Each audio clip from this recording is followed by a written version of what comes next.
not doing my time well. I was letting my time do me. I wasn't growing as a person. I was just looking for things to help me grow as an individual. I wanted more leadership skills. I wanted to do something that made my kids proud of me.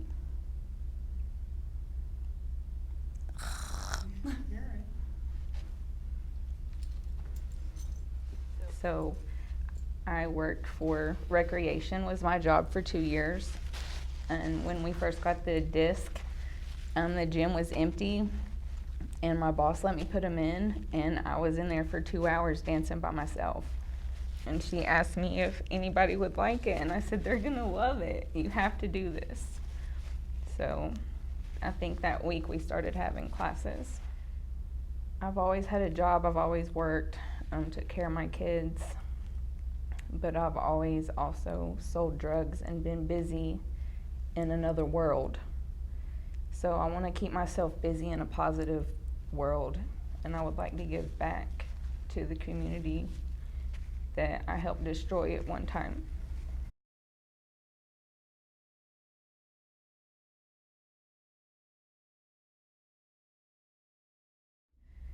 I did have a rough childhood, but so did my brother, and he didn't go the way I did.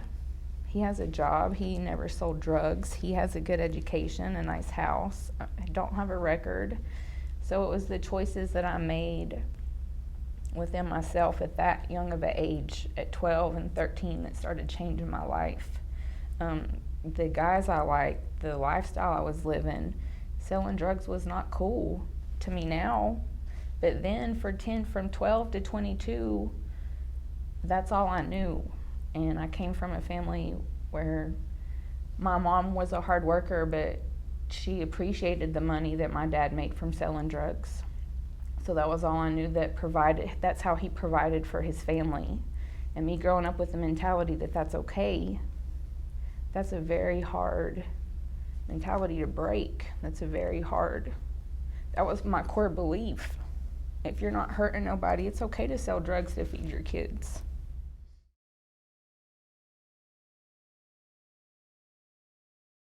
Worry about if he's safe, if he's gonna OD. I don't have to worry about those things. If somebody's gonna shoot him, is he gonna take somebody's life and get life? That's an environment that he has been in my whole life. And for me to feel like that's the best place for him, that just makes me sad. And I don't want my children to feel like that for me when I'm 50. They lived in Canton, North Carolina, a paper mill town. A lot of incest, a lot of sexual abuse, a lot of alcoholism.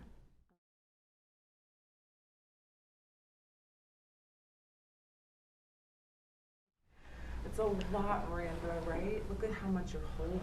You know, there's this theory about ancestral trauma, and we all have it. I mean, there's just trauma everywhere.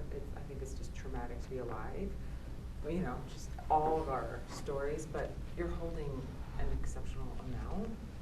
You know, so if you're ever just in a place of like bewilderment about your behavior or so instead of asking, why am I making bad decisions? It's like, oh, what happened? What happened? What happened? You know, for that forgiveness piece and the compassion because shame, one of my favorite authors is Brene Brown. She's like, shame survives in secrecy. It only can just fester if you hold it in. So it sounds like you've had to like hold secrets and not even be honest with yourself because you weren't allowed to be. Right. And so for you to expose all of this could be really healing. Just like, okay, this is what happened. This is my family story. This is what's led me, you know, down these paths rather than the shameful why, what's wrong with me? Because that's a never-ending rabbit hole of the ego, right? Right. The ego just being like, see, I am a fuck up, right? Or I'll try to overcompensate confidence and it comes off as cocky. And I push a lot of people away like that. I've learned to love myself. I don't love every decision I make, but I've learned to love myself. With Dance to Be Free itself, it's gotten me through some really hard times. And it helped me to feel like the woman I'm supposed to be. I know I wasn't born to be a fuck up. I know I wasn't born to make mistakes continuously. Dance to Be Free gave me confidence that I never knew I had.